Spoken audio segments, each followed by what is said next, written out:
Hola, buen día. Vamos a continuar con este tema de doctrina de la Iglesia o eclesiología.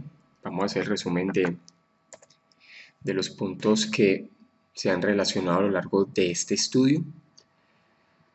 Hemos visto o hablado sobre los nombres bíblicos para la Iglesia, la doctrina de la historia en la Iglesia, la doctrina de la Iglesia antes de la Reforma, la doctrina de la Iglesia en tiempos de la Reforma y después, la esencia de la Iglesia, carácter visible e invisible de la Iglesia, distinción de la Iglesia como organismo e institución, la Iglesia del Reino de Dios, los atributos de la Iglesia, las señales de la Iglesia, el gobierno de la Iglesia, la vida asociativa de la Iglesia.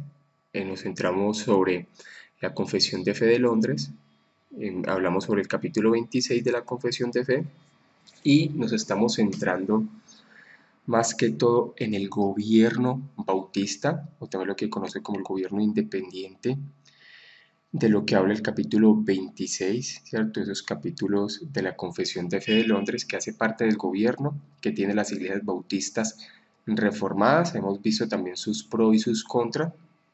Hemos analizado los diferentes gobiernos como los episcopales, los presbiterianos, los congregacionalistas, para mirar las diferencias y cuál es el más sano, por qué razón.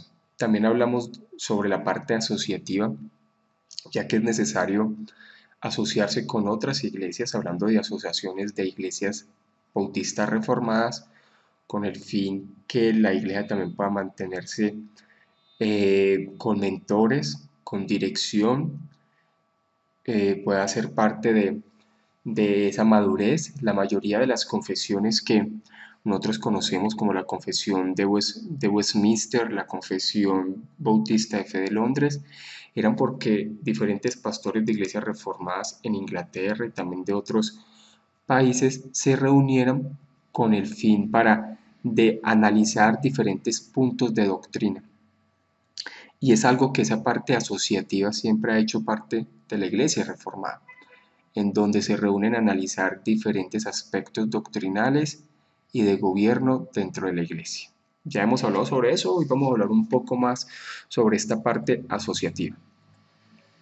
Seguimos con este tema de la parte asociativa, dice así, estamos hablando sobre qué temas se deben tratar en estas asociaciones. Igual las asociaciones la conforman diferentes iglesias reformadas, con el fin que se analizan qué temas se deben adherir, qué temas se deben tratar. Hay temas principales y hay temas secundarios, temas principales que son doctrinales para que puedan ser parte de la asociación y temas secundarios que se pueden tratar de otra forma.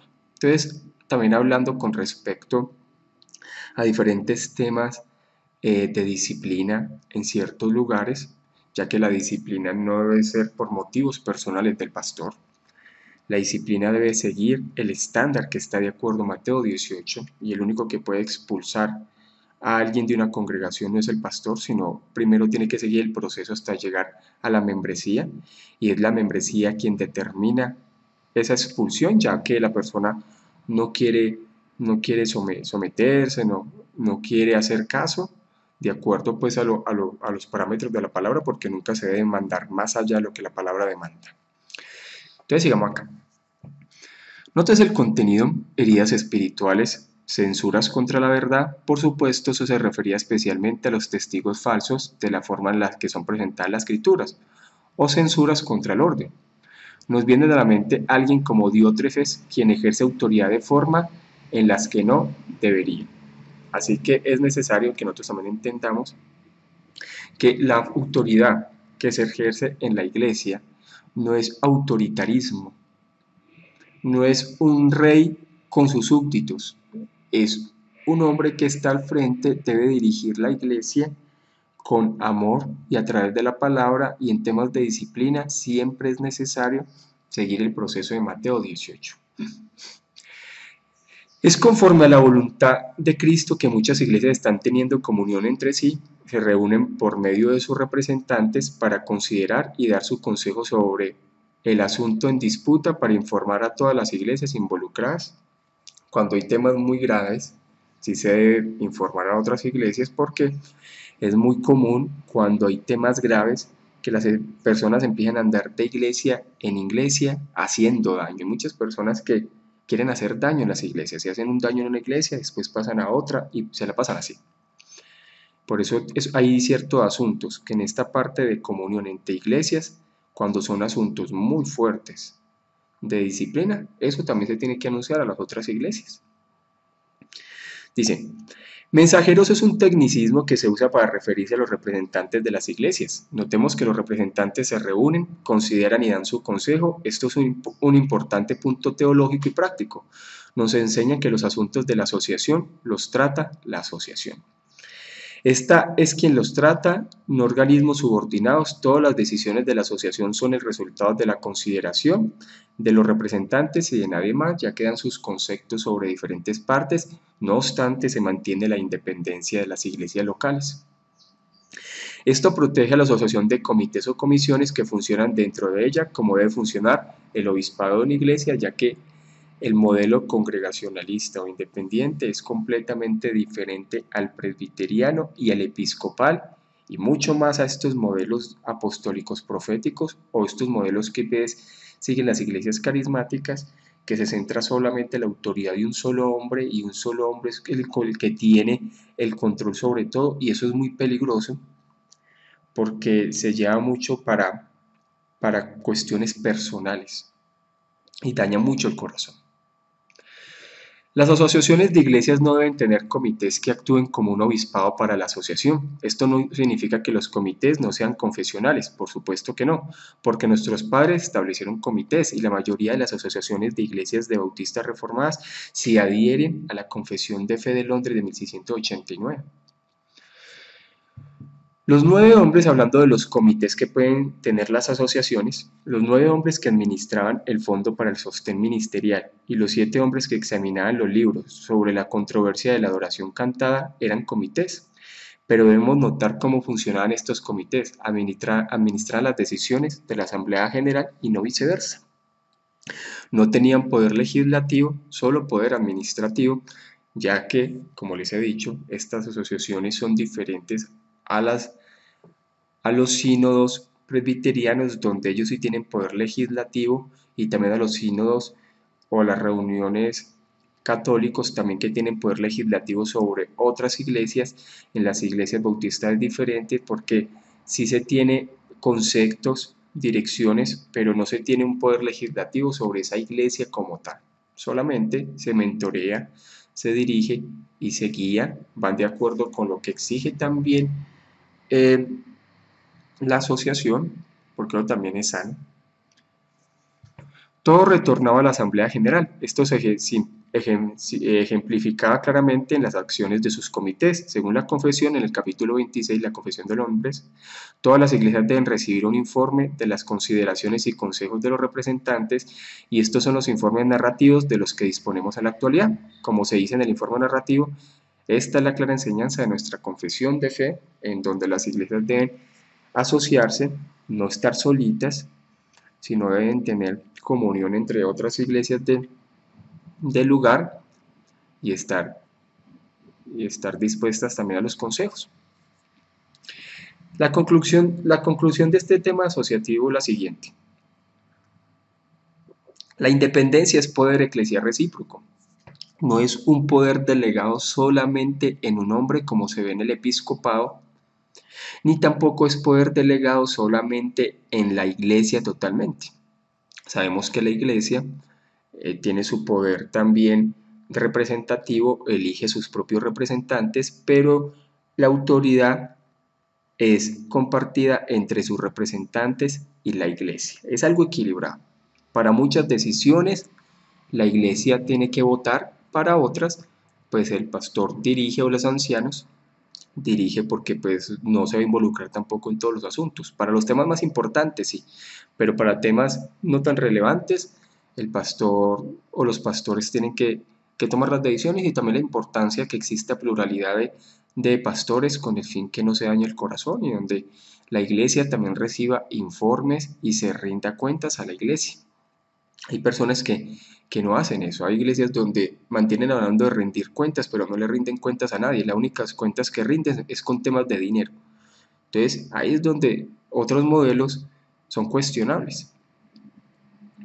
Cada iglesia es igual en posición, pero ¿significa esto que la asociación no puede disciplinarse a sí misma? Pues bien, la respuesta es no, no significa eso. La asociación puede negarse a recomendar a las iglesias, por ejemplo la iglesia del séptimo día en Londres, u oponerse a la herejía, pero no puede y no debe deslegitimar a una iglesia. Puede excluir a una congregación de su comunión, pero no puede pronunciarse con respecto al derecho a la legitimidad de una asamblea. Hay asuntos, ya le he dado varios ejemplos en donde en diferentes comuniones entre iglesias reformadas de la región, hablamos con otras iglesias que también se hacen llamar reformadas y tienen posturas que no están de acuerdo y nos preocupan, ¿cierto? Y se les dice. Igual en muchas ocasiones no se recomiendan, porque muchas personas empiezan a preguntar por iglesias reformadas en ciertos lugares, y pues uno más bien solamente recomienda las que vayan de acuerdo a lo que se ha escrito históricamente de la reforma. No puede decir, ustedes ya no son una iglesia, no puede imponer a destituir oficiales, eso no se hace, eso además que lo pueden hacer los presbiterianos y los católicos y también estos proyectos apostólicos, pero dentro de la reforma nunca ha sido así. Sí hay herejías dentro también de iglesias bien, digamos así, salida dentro de la línea doctrinal histórica, aún dentro de estos modelos, ¿cierto? Estos modelos, muchos dicen que tratan de declarar el orden, pero no ha sido así. Antes, estos modelos apostólico y profético ha traído más herejía. Mire este gobierno católico episcopal también tantas herejías. Entonces, no quiere decir que estos tipos de modelos piramidales puedan producir digámoslo así, guardar la sana doctrina, no. De hecho, es el modelo congregacionalista o este modelo independiente bautista es el que más sanidad ha traído a lo largo de la historia. Eso sí, hay que entenderlo bien porque hay muchos que se aprovechan también de eso. Dice, un presbiterio puede destituir a una sesión entera de una congregación local. Nosotros no podemos hacer eso. Una asociación tampoco puede imponer sus consejos sobre las iglesias. En el sistema independiente congregacionalista, las iglesias tienen la libertad de tomar o dejar tal consejo. El episcopado se trataba del poder eclesial. William Law, el arzobispo de Canterbury, desde 1633 a 1645, y luego Carlos II y sus obispos, después de que fuera restituido el trono desde 1660 a 1685, impusieron toda clase de prácticas ofensivas en las iglesias. Por ejemplo, la gran expulsión en el día de San Bartolomé, en donde a los protestantes, y sabemos lo que pasó y todas las cosas tan fuertes que sucedió en el día de San Bartolomé con respecto con los protestantes. También el draconiano Código Clarendon, que se imponía sobre quienes discrepaban de la Iglesia. Las autoridades eclesiales tenían el derecho de imponer y destituir ministros. En colaboración con el magistrado, autoridades civiles tenían el derecho de imponer multas o encarcelar a quienes habían sido miembros de la Iglesia.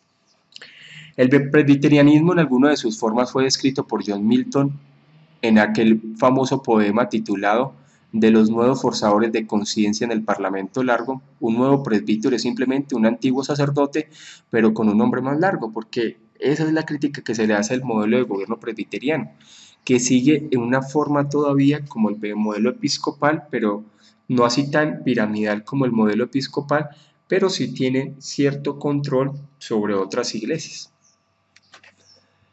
Milton quiso decir, los presbiterianos que ahora están en el poder son exactamente los mismos que los episcopales que antes estaban en el poder, quieren deshacerse de nosotros.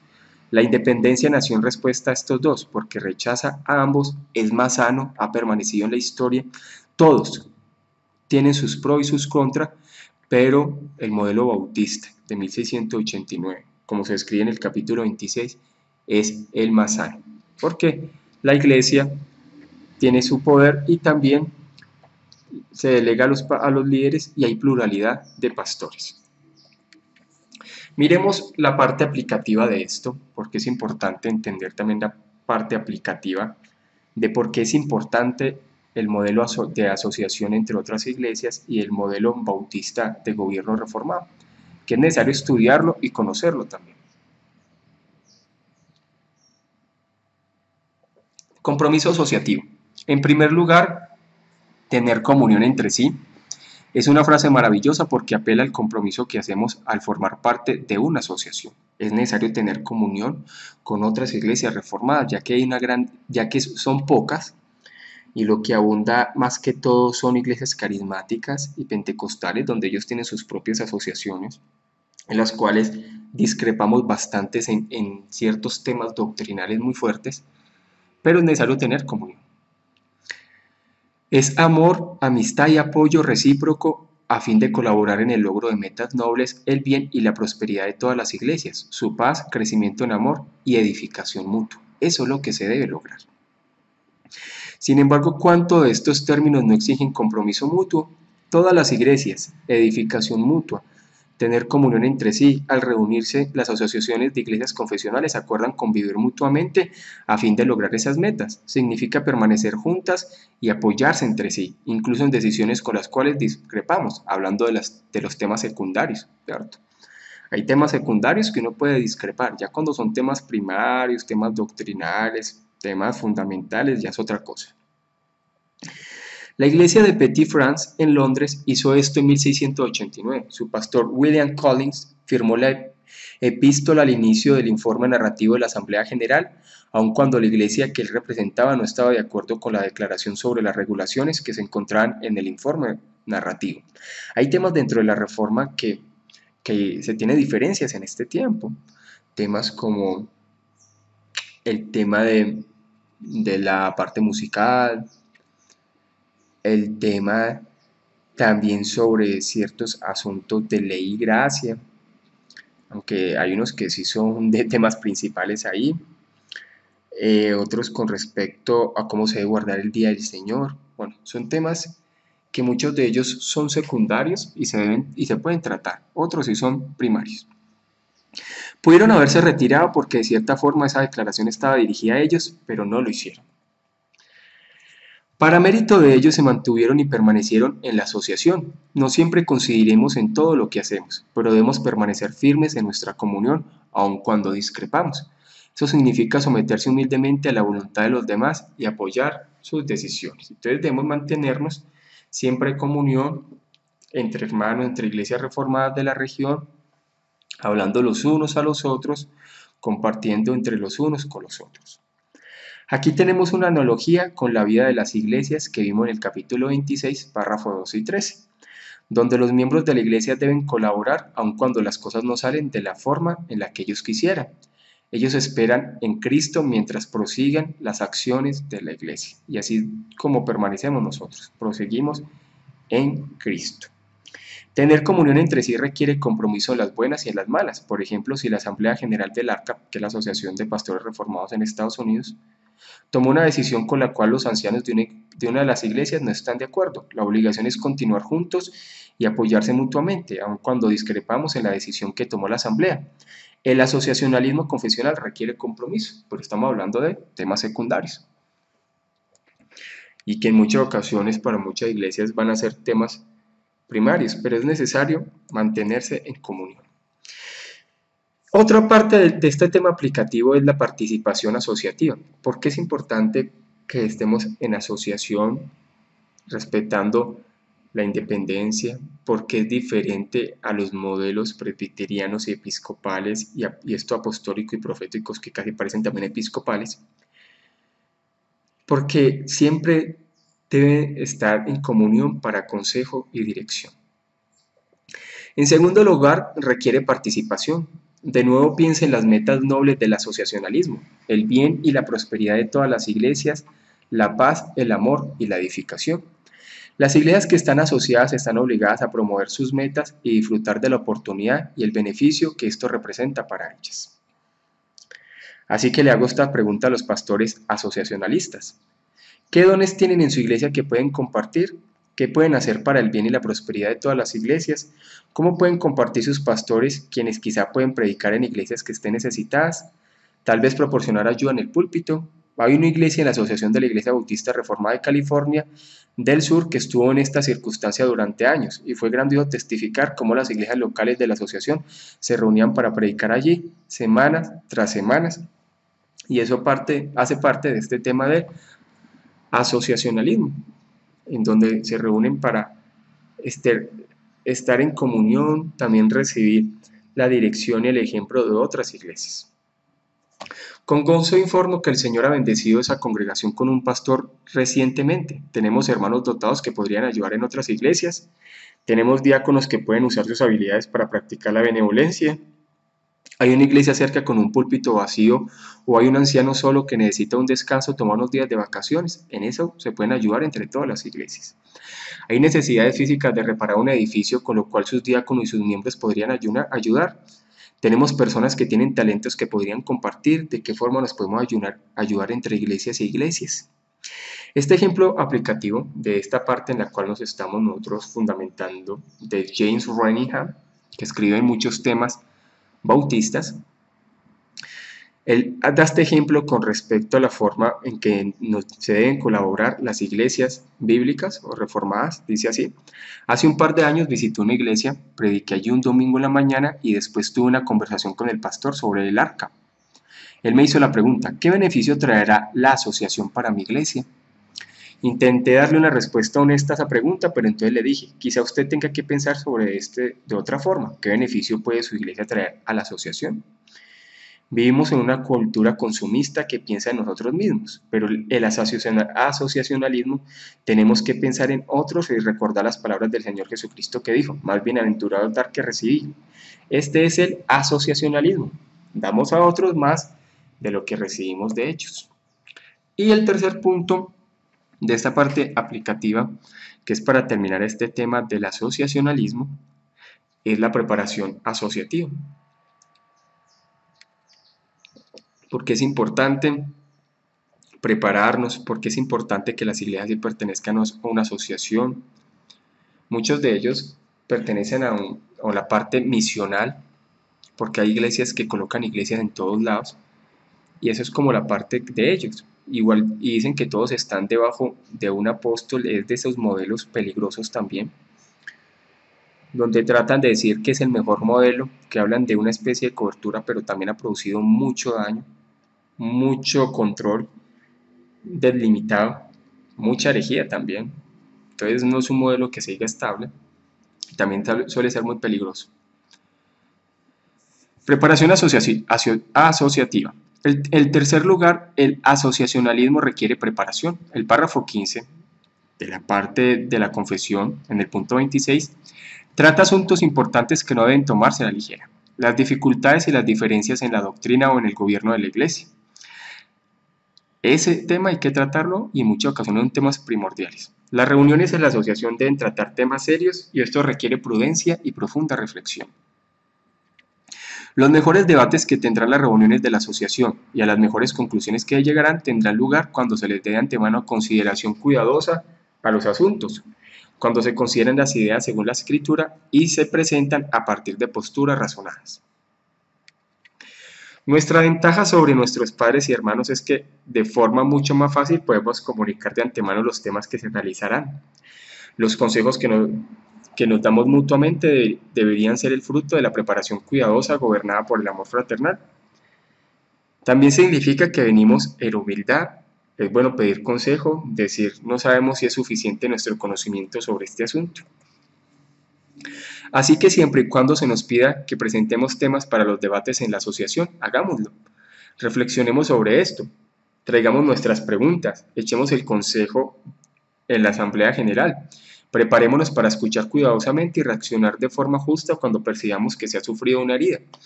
Y siempre en estas asociaciones es necesario tratar temas vitales, temas que hay veces de controversia, que se puedan hablar entre todos. Es necesario hacerlo. Las asociaciones, cuando funcionan apropiadamente, ayudan a las iglesias en asuntos importantes. Esto merece nuestra mejor preparación, no nuestros consejos espontáneos. Nuestra confesión nos exige que seamos participantes comprometidos y preparados en nuestra asociación para que pueda aumentar el bien y la prosperidad de la iglesia, su amor, su paz y edificación mutua. Cuando estos crecen, también lo hacen las iglesias y los cristianos que están en ellas. Que Dios nos ayude a caracterizarnos por estas cosas que encontramos en nuestra confesión de fe, en donde nos ayudamos a crecer los unos a nosotros. Listo. Ya hablamos y profundizamos bastante sobre el gobierno de la iglesia, nos enfocamos también sobre el gobierno bautista, sobre la parte del asociacionalismo. Ahora vamos a entrar otra vez, hablamos bastante sobre ciertos capítulos de la Confesión de Londres, que es fundamental, en donde se basa el gobierno. En este tiempo hay un desconocimiento del tema del gobierno muy fuerte, pero es necesario fundamentarnos en ello. Ahora vamos a mirar los principios fundamentales del sistema reformado. Vamos a estarlo comparando en muchas ocasiones con el sistema presbiteriano, que son las dos líneas históricas serias en la parte bíblica. Una va de acuerdo al gobierno de la Confesión de Fe de Westminster, otra va de acuerdo al gobierno de la Confesión de Londres de 1689. Es algo que debemos tener siempre presente, y lo siguiente: las iglesias reformadas no pretenden que su sistema de gobierno eclesiástico esté determinado en cada detalle por la palabra de Dios, pero afirma que sus principios fundamentales se derivan de la Biblia en forma directa, porque hay cosas que, por ejemplo, si a lo largo de la historia se debe usar sombrero o no se debe usar sombrero. Antes usaban los hombres sombrero y en ocasiones era determinante. Se debe predicar con corbata o no se debe predicar con corbata. Cómo se deben organizar las sillas. Esos temas no están detallados en la palabra, pero sí hay temas fundamentales que derivan de la Biblia directamente. Ahí es donde debemos centrarnos. No pretenden un jus divinum para los detalles, sino nada más para los principios fundamentales y generales del sistema, y están del todo prontos a admitir que muchos de sus detalles están determinados por la conveniencia y sabiduría humana. Hay muchos detalles que ya va de acuerdo al estilo, ¿cierto? A la postura también de los hermanos que están en la congregación, pero no quiere decir que cada detalle sea determinado por la Biblia. Sí, los principal y lo fundamental. De esto se sigue que aunque la estructura general debe mantenerse rígidamente, algunos de los detalles pueden cambiarse en una manera adecuada y eclesiástica por razones prudentes, tales como el provecho general de las iglesias. Sus principios más fundamentales son los siguientes. Entonces vamos a mirar los principios fundamentales. Primero, Cristo es cabeza de la iglesia y la fuente de toda su autoridad. Es Cristo cabeza de la iglesia. No es el Papa, no es una especie de apóstol, que a veces es lo que nos quieren dar a entender con estos modelos de gobierno de las iglesias. La Iglesia de Roma considera de la mayor importancia sostener la jefatura del Papa sobre la Iglesia. Los reformadores sostuvieron y defendieron la posición contraria a las pretensiones del papado de que Cristo es la única cabeza de la Iglesia. En el libro de Apocalipsis, cuando se da el mensaje a las iglesias, Cristo se dirige directamente a cada iglesia, al pastor de cada iglesia. Es Cristo quien cuida de las iglesias. No obstante, no evitaron por completo el peligro de reconocer una más, otra menos, la supremacía del Estado sobre la iglesia. Eso pasó mucho en ciertos lugares presbiterianos en donde no fue el Papa la cabeza de la iglesia, sino que en muchas ocasiones fue el Estado. Eso sucedió en ciertos lugares como en Escocia, en Inglaterra, donde casi que el Estado empezó a determinar lo de la iglesia, hasta que el Estado empezó a sacar cosas que los protestantes no estuvieron de acuerdo, como fueron el libro común, ciertas cosas que dirigían cómo se debería tener las reuniones, y por eso es que muchos de los creyentes reformados se apartaron de la iglesia de Inglaterra, que estaba dominada por el Estado. También sucedió en otros lugares. En consecuencia, las iglesias presbiterianas y reformadas tuvieron que luchar otra batalla consiguiente, la batalla por la jefatura de Jesucristo, en oposición a las desautorizadas invasiones del Estado, que en ocasiones quería controlar todo dentro de la iglesia. No tenían un papa, pero si ves, el rey quería tener control de la parte religiosa y también quería colocar a alguien que dirigiera todo, y eso también en Inglaterra y en otros lugares causó que muchas iglesias se apartaran por completo de esta iglesia-estado. Esta batalla fue librada primeramente en Escocia y posteriormente también en los Países Bajos. El hecho mismo de que fue librada en contra de los poderes externos como el papado y el Estado o el rey, los cuales pretendían ser cabeza de la iglesia visible, implica con claridad que los que se comprometieron en esta batalla estaban particularmente interesados en establecer y sostener la posición de que Cristo es la única cabeza legítima de la iglesia visible y por lo mismo el único supremo legislador y rey de la iglesia. Hay que entender eso. es Cristo. Y lo vuelvo a repetir, la cabeza de la iglesia no es el Papa, no es un apóstol, no es el Estado, no es un gobernante, no es el rey. Por eso vimos los modelos y de gobierno, pero las iglesias debemos entender que es Cristo la cabeza de la iglesia. Como es natural, también reconocieron a Cristo como la cabeza orgánica de la iglesia invisible, tanto la cabeza de la iglesia visible como la iglesia invisible. Ese tema también lo hemos hablado bastante. Comprendieron que no podían estar separadas las dos, sino que puesto que el Papa y el Rey difícilmente pretenderían ser la cabeza orgánica de la iglesia invisible, esto en realidad no era el punto de discusión. En muchas ocasiones vemos a lo largo de la historia cómo el rey se quería tratar todos los temas y no le gustaban muchas cosas, ni cómo se llevaban las reuniones. Por tal motivo él empezó a cambiar todo. Respecto a los maestros escoceses, dice Walker, ellos daban a entender que Cristo es el verdadero rey y cabeza de la iglesia, considerada esta como organización visible y que la gobierna por medio de estatutos, ordenanzas, oficios y poderes divinos tan real y literalmente como David o Salomón gobernaban al pueblo de la antigüedad, porque es la propia iglesia quien elige sus dirigentes. Hoy vemos un modelo que es un pastor quien coloca otros pastores según sus propias pretensiones. En muchas ocasiones hay gente que ni siquiera tiene llamado pastoral y el pastor, por tener ciertas familiaridad o cosas así, lo eligen pastor.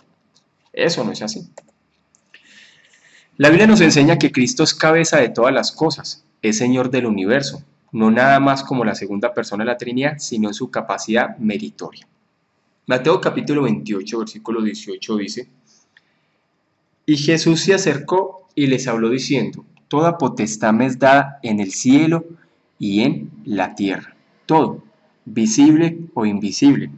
Cristo tiene poder sobre todo. Apocalipsis 17:14 dice: Pelearán contra el Cordero y el Cordero los vencerá, porque Él es Señor de señores y Rey de reyes, y los que están con Él son llamados y elegidos y fieles. Estos son los versículos que nos hablan del dominio y el poder de nuestro Señor Jesucristo. Sin embargo, en un sentido muy especial, Él es cabeza de la iglesia, la cual es su cuerpo, permanece en relación orgánica y vital con Él, la llena de vida divina y gobierna su espiritualidad. Efesios capítulo 1, versículo 10 dice: Y de reunir todas las cosas en Cristo, en la dispensación del cumplimiento de todos los tiempos, así las que están en los cielos como las que están en la tierra. Colosenses 1, 18 dice: Y Él es la cabeza del cuerpo que es la iglesia, el que es en el principio, el primogénito de entre los muertos, para que en todo tenga preeminencia. Los premilenialistas o premilenarios pretenden que este es el único sentido en el que Cristo es la cabeza de la iglesia, porque niegan el punto principal por el que lucharon nuestros padres reformados, es decir, que Cristo es el rey de la iglesia y por tanto la única autoridad suprema que ellos reconocen, y porque hay muchas posiciones premilenialistas que tienen una especie de gobierno parecido al papal. La Biblia enseña con claridad, a pesar de todo, que Cristo es la cabeza de la iglesia, no solo en virtud de su relación vital con ella, sino también como su legislador y rey. Cristo es la cabeza de la iglesia como su legislador y rey. En el sentido orgánico y vital, Él es principal, aunque no exclusivamente la cabeza de la iglesia invisible, la cual constituye su cuerpo espiritual, pero es también la cabeza de la iglesia visible, no solo en el sentido orgánico, sino también en el sentido de que Él tiene autoridad y gobierno sobre ella, y Él gobierna y es la cabeza de cada iglesia en particular. Mateo capítulo 16, versículo 18 al 19 dice: Y yo también te digo que tú eres Pedro, y sobre esta roca edificaré mi iglesia, y las puertas del Hades no prevalecerán contra ella. Y a ti te daré las llaves del reino de los cielos, y todo lo que ataras en la tierra será atado en los cielos, y todo lo que desatares en la tierra será desatado en los cielos. Este versículo lo utilizan mucho los católicos para decir que todo su gobierno se centra en un papa, pero realmente está hablando de la iglesia, y la iglesia es la que tiene autoridad también aquí en el planeta Tierra. El grupo de creyentes reformados, entre ellos reunidos, son los que tienen autoridad para tomar y determinar decisiones. Eso es ahí donde nos debemos centrar. 1 Corintios capítulo 12, versículo 5 dice: Y hay diversidad de ministerios, pero el Señor es el mismo. Hablando que también es nuestro Señor Jesús quien levanta pastores, quien levanta diáconos, quien entrega dones. Efesios capítulo 4, versículo 4 al 5 dice: un cuerpo y un espíritu, como fuisteis también llamados en una misma esperanza de vuestra vocación, un Señor, una fe, un bautismo. Esta jefatura de Cristo sobre la iglesia visible es la parte principal del dominio que le ha sido concedido como resultado de sus padecimientos. Su autoridad está manifiesta en los puntos siguientes, pero vemos cómo en todos estos versículos es claro que nuestro Señor Jesús es la cabeza de la iglesia, la dirige. Él está en medio de ella, como él mismo dijo: donde estén 2 o 3 reunidos en mi nombre, allí estoy yo. Es la congregación de los elegidos. Primero, vemos lo siguiente con respecto a la autoridad de nuestro Señor Jesús. Instituyó la iglesia del Nuevo Testamento, Mateo capítulo 16, versículo 18, de manera que no es, como muchos lo consideran actualmente, una mera sociedad voluntaria, que tiene su única autoridad en el consenso de sus miembros, que ahí es donde diferimos con lo siguiente, ¿cierto? Ahí están los 2 puntos entre los presbiterianos y los bautistas, ya que los presbiterianos dicen que todavía hay como una especie de gobierno en sus oficiales, pero sabemos que en la parte reformada bautista el gobierno es compartido entre los miembros y las autoridades que eligen los miembros, pero nuestro Señor quien instituyó la iglesia del Nuevo Testamento. Segundo, instituyó los medios de gracia que la iglesia debe administrar, es decir, la palabra y los sacramentos. En estos asuntos ningún otro tiene derecho para legislar. Mateo 28, 19 al 20 dice: por tanto, id y haced discípulos a todas las naciones, bautizándolos en el nombre del Padre, y del Hijo, y del Espíritu Santo, enseñándoles que guarden todas las cosas que os he mandado, y aquí yo estoy con vosotros todos los días, hasta el fin del mundo. Marcos 16, 15. Y les dijo: y por todo el mundo, y predicad el evangelio a toda criatura. Punto 3.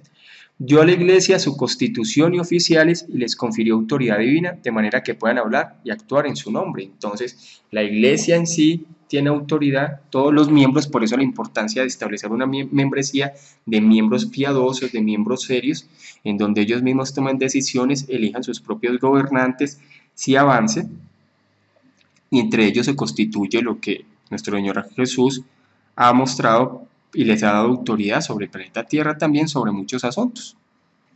Mateo capítulo 10, versículo 1 dice: entonces, llamando a sus 12 discípulos, les dio autoridad sobre los espíritus inmundos para que los echase fuera y para sanar toda enfermedad y toda dolencia. Juan capítulo 20, versículo 21 al 23. Entonces Jesús le dijo otra vez: pasa a vosotros, como me envió el Padre, así también yo os envío. Y habiendo dicho esto, sopló y les dijo: recibid el Espíritu Santo. A quienes remitiere los pecados les son remitidos, y a quienes se los retuvieres les son retenidos. Por eso todo esto va muy de acuerdo con Mateo 18, la forma en que se debe llevar la disciplina dentro de una iglesia cristiana, siguiendo esos estándares, no, porque si no se sigue ese estándar se podría llevar a muchas cosas más bien personales. Y esos temas personales no se deberían de hacer parte de una iglesia, sino que por eso la necesidad de que primero sea una persona, después sean otras 2 o 3 y después la iglesia, para que no sea algo personal.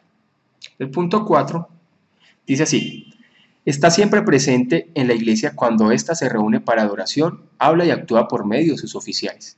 Es Cristo como Rey el que los autoriza a hablar y actuar con autoridad, y hay una predicación que Dios bendice. Cuando hay iglesias bíblicas donde de verdad se predica la palabra, se expone la palabra, se expone la Biblia como debe ser, es una predicación que Dios bendice. Hoy hay falta de predicación. Y la forma como se debe dirigir la iglesia, se debe alimentar la iglesia, se debe profundizar en la iglesia a través de la exposición y predicación de la palabra. Y está faltando predicación, hoy está faltando enseñanza y exposición bíblica. Por eso hay predicación que Dios bendice y hay predicación que Dios no bendice. Cuando la predicación es bíblica, se expone correctamente, es la predicación que Dios bendice. No necesariamente la predicación que Dios bendice es de una persona con habilidades con respecto a cómo debe hablar o con ciertas habilidades comunicativas, ¿no? Hay personas que pueden que no sean con muchas habilidades comunicativas, pero exponen correctamente la palabra y es la predicación que Dios bendice. Mateo capítulo 10, versículo 40 dice, el que a vosotros recibe, a mí me recibe, y el que me recibe a mí, recibe al que me envió. Segunda de Corintios 13:3.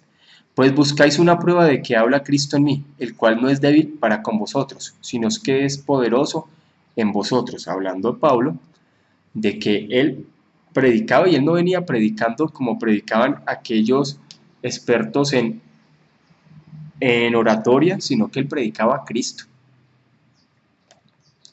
Cristo ejercita su autoridad por medio de su palabra, lo que hemos venido hablando, la importancia. Realmente las iglesias bíblicas no son iglesias con entretenimiento y con un montón de pasos dentro de una congregación, sino que todo centrado en la escritura, todo centrado en la predicación de la palabra, todo centrado en lo que la palabra enseña. Por eso la importancia de predicar libros enteros de la escritura. Dice así: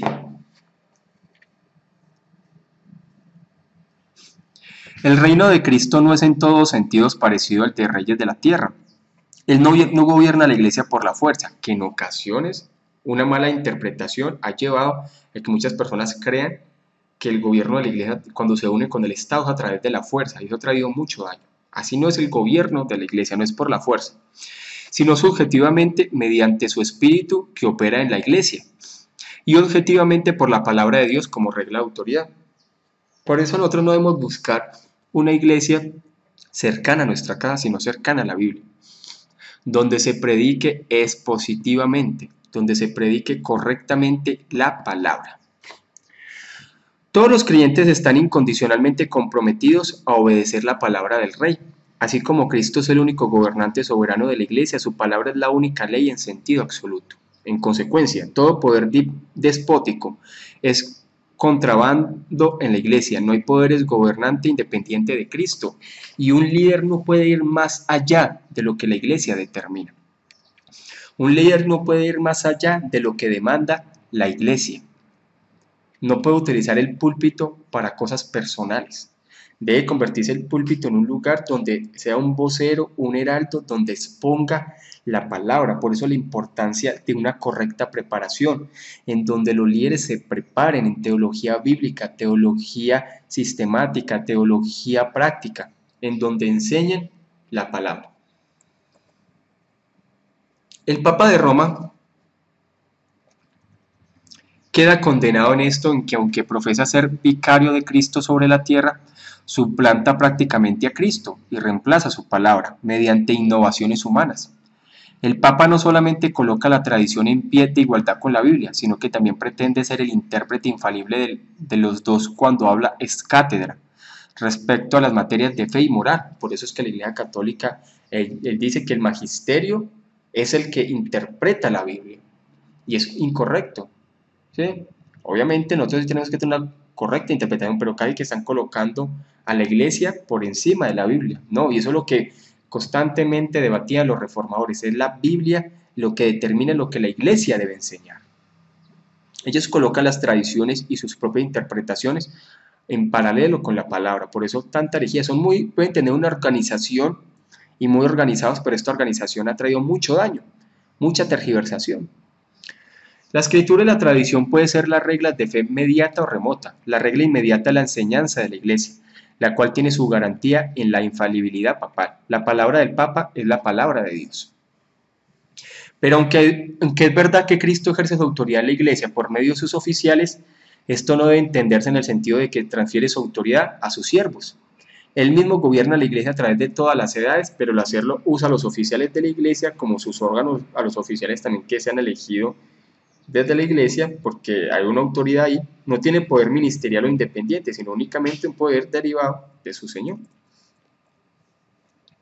Entonces hemos visto estos puntos con respecto al tema de que Cristo es la cabeza y la forma como se debe gobernar la iglesia y dirigir la iglesia es a través de la predicación expositiva de la palabra, solamente escritura, que sea lo central, que sea lo que más tiempo se dedique en la palabra. Y hay un poder, y sabemos que se ha dotado a la iglesia con poder, y aquí es donde debemos entender este punto. Una cuestión muy delicada surge en este punto, es decir, ¿quiénes son los sujetos primeros y más adecuados del poder eclesiástico? ¿A quiénes comisionó Cristo con este poder en primera instancia?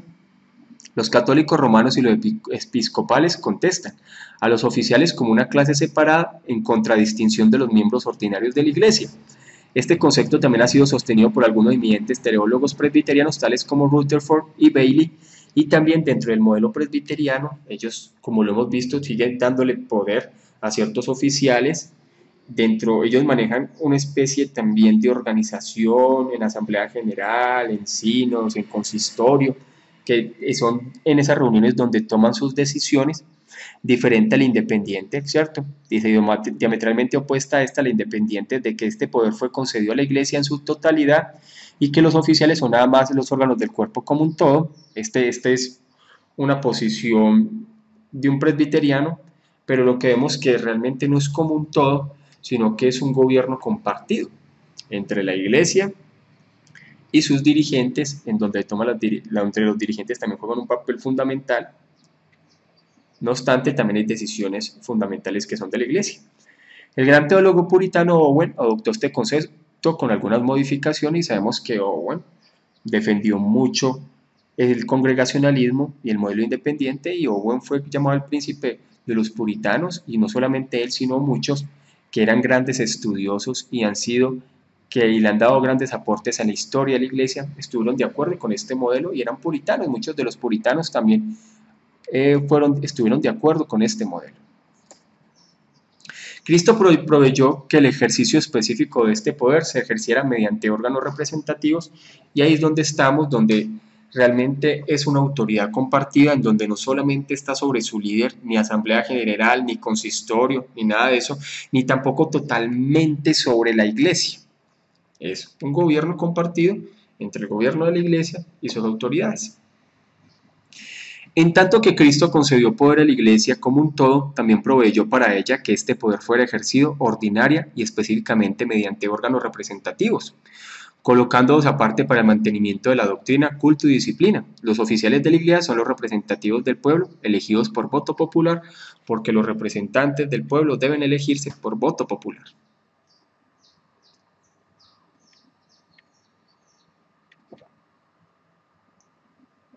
Sin embargo, esto no quiere decir que reciban su autoridad del pueblo, porque el llamamiento de este no es sino la confirmación del llamamiento interno hecho por el Señor mismo, y de él recibe su autoridad y a él son responsables.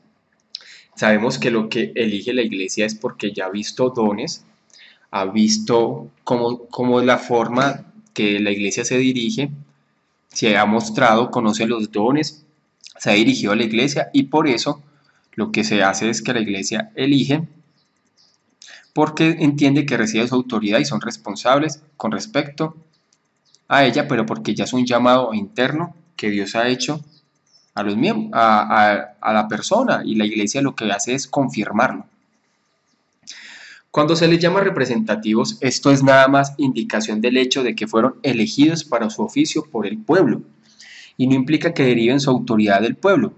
Lamentablemente, estos modelos apostólicos, proféticos y los carismáticos, no es el pueblo el que elige, porque es que el pueblo no tiene ni voz ni voto en estos modelos. El pueblo solamente es sumiso a lo que un pastor o un apóstol haga, y el que coloca pastores es el apóstol, el que coloca a su parecer, y muchos de ellos pueden no tener llamados pastorales, pero los colocan ahí. Así no es como funciona históricamente, ni en el presbiterianismo, ni en los bautistas. De aquí que no se les considere diputados o instrumentos que nada más sirven para cumplir los deseos del pueblo, sino gobernantes cuyo deber es aprender y aplicar con inteligencia las leyes de Cristo. No son diputados, ni tampoco puede llevarse la pleitesía, ni tampoco pequeños reyes, porque hay iglesias que pareciera que tuvieran más bien son gobernantes, o la familia real, y tratan a la familia del pastor también con ciertos privilegios. Eso no está bien tampoco, y eso no es sano tampoco. Al mismo tiempo están obligados a reconocer el poder que ha sido concedido a la Iglesia como un todo, procurando su asentimiento o acontecimiento en los asuntos importantes, o consentimiento en los asuntos importantes. Vamos a estudiar un poco ya sobre los oficiales de la Iglesia, cómo nos enseña la palabra, qué es lo que dice la palabra con respecto a los temas de los oficiales, Vamos a estudiar los que siguen vigentes y cuáles no, porque de acuerdo al estudio que nosotros hacemos de las cartas pastorales, de que es Timoteo y Tito, vemos que se habla de obispos y diáconos, no se habla de ordenación de otro tipo. Los oficiales de la iglesia. Se puede distinguir en la iglesia diferentes clases de oficiales. Una distinción muy general es la que se encuentra entre oficiales extraordinaria y ordinaria. Vamos a ver oficiales extraordinarios, o que también llamamos los dones ordinarios, que fueron para un determinado tiempo. En el caso de los apóstoles, nosotros hemos hablado bastante sobre el tema de los apóstoles y que fueron de un llamado especial que estuvo solamente vigente en el primer siglo y era con el fin de colocar el fundamento de la iglesia. Al colocarse el fundamento de la iglesia y a determinar la enseñanza para la iglesia que deberían de estar firme a lo largo de todas las historias, al morir el último apóstol, que fue el apóstol Juan, el oficio apostólico finalizó y no han se levantado otros apóstoles. Que hoy sigan y crean estos movimientos carismáticos y pentecostales y otros que hay apóstoles es diferente. Pero realmente la Biblia es clara, ya no hay más apóstoles.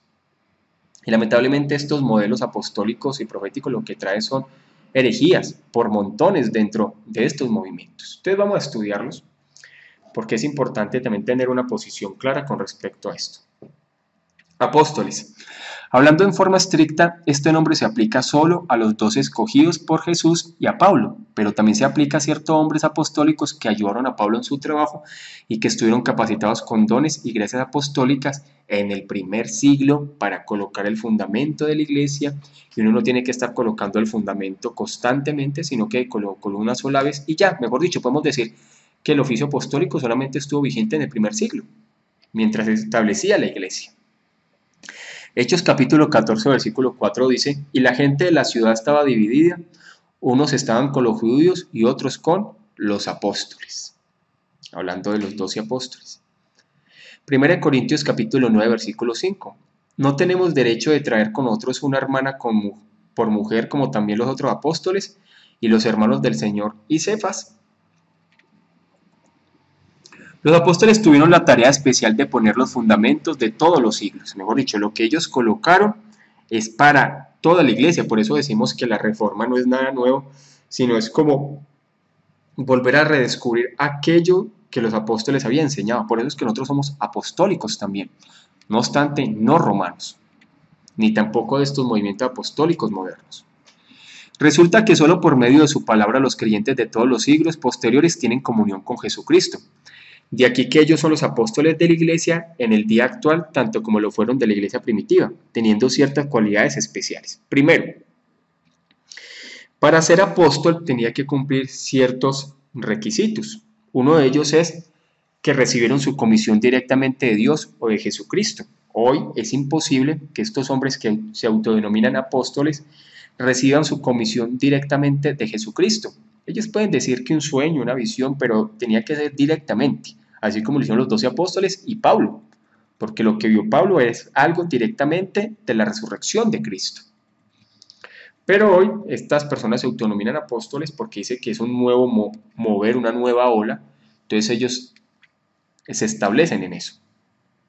Marcos capítulo 3 versículo 14 dice, y estableció a 12 para que estuviesen con él y para enviarlos a predicar. Entonces fue nuestro Señor Jesús quien los comisionó directamente.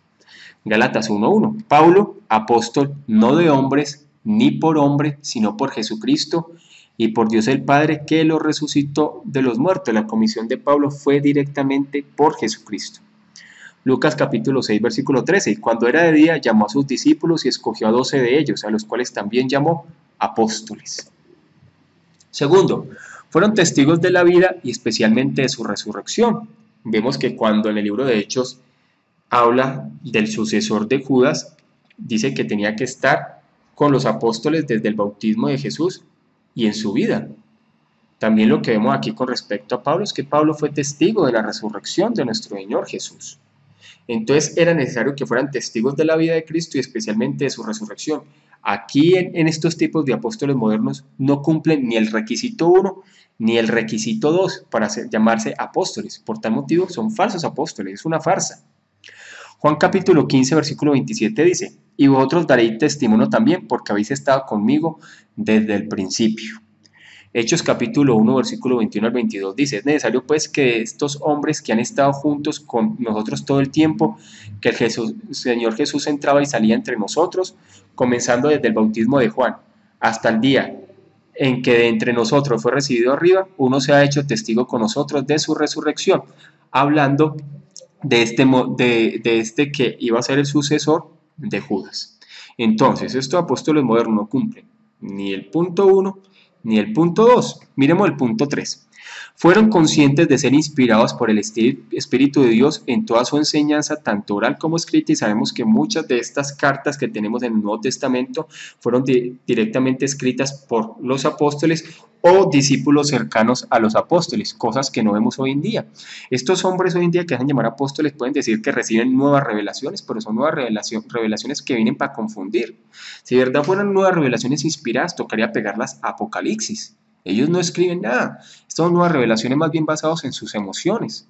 Entonces lo que estamos viendo acá es que el Nuevo Testamento fue escrito directamente por apóstoles o discípulos cercanos de los apóstoles. Quiere decir que estos apóstoles modernos no cumplen ni el primero, ni el segundo, ni el tercero. Ellos sabían que lo que estaban estableciendo era ley, digámoslo así, o era la base para la iglesia de ahí en adelante, hasta el final, hasta que nuestro Señor Jesús viniera por su iglesia. Hechos capítulo 15, versículo 28 dice, porque ha parecido bien al Espíritu Santo y a nosotros no imponeros ninguna carga más de estas cosas necesarias. Después de que se reunieron los apóstoles para determinar varios temas donde la iglesia estaba casi judaizando, y después de analizar con los apóstoles y orar, juntamente sabían que el Espíritu Santo era quien los estaba dirigiendo en la forma en cómo se debería dirigir la iglesia en los gentiles. Si era necesario también imponerle cosas judías o no. 1 Corintios capítulo 2 versículo 13 dice, lo cual también hablamos no con palabras enseñadas por sabiduría humana, sino con las que enseña el Espíritu, acomodando lo espiritual a lo espiritual. Ellos sabían que lo que estaban escribiendo en sus cartas eran inspiradas por el Espíritu Santo de la misma forma como estos hombres del Antiguo Testamento fueron inspirados. Quiere decir que ni el punto 1, ni el 2, ni el 3, ni el 4 cumplen estos falsos apóstoles de la actualidad. Miremos a ver. El punto 4. Tuvieron el poder de obrar milagros y lo usaron en diferentes ocasiones para ratificar su mensaje. Hoy, estos hombres actuales dicen que tienen milagros, pero muchos de ellos son cuestionables. Es de analizarlos con lupa. Pero en el primer siglo, al establecimiento de la iglesia, el establecimiento del mensaje de la iglesia, el mensaje era establecido con poder y con milagros. Segunda de Corintios capítulo 12 versículo 12 dice, con todas las señales de apóstol han sido hechas entre vosotros en toda paciencia por señales, prodigios y milagros. Eran por medio de los apóstoles, por medio de la predicación de este mensaje que se ratificaba con señales, prodigios y milagros. Y no era organizado así como hacen estos sanadores actuales que dicen que de 7 a 9 hay una reunión de sanidad y milagros, ahora vengan para que los sanen. No, eso no era así, ni menos que clasifican al Espíritu Santo en una hora, sino que era algo que mientras predicaban, mientras compartían, realizaban ocasionalmente y dirigidos por el Espíritu Santo, milagros, señales y prodigios, no así tan a ese estilo que vemos hoy en día que se hacen shows y eventos, no. Hebreos capítulo 2 versículo 4 dice, testificando Dios juntamente con ellos con señales y prodigios y diversos milagros y repartimiento del Espíritu Santo según su voluntad.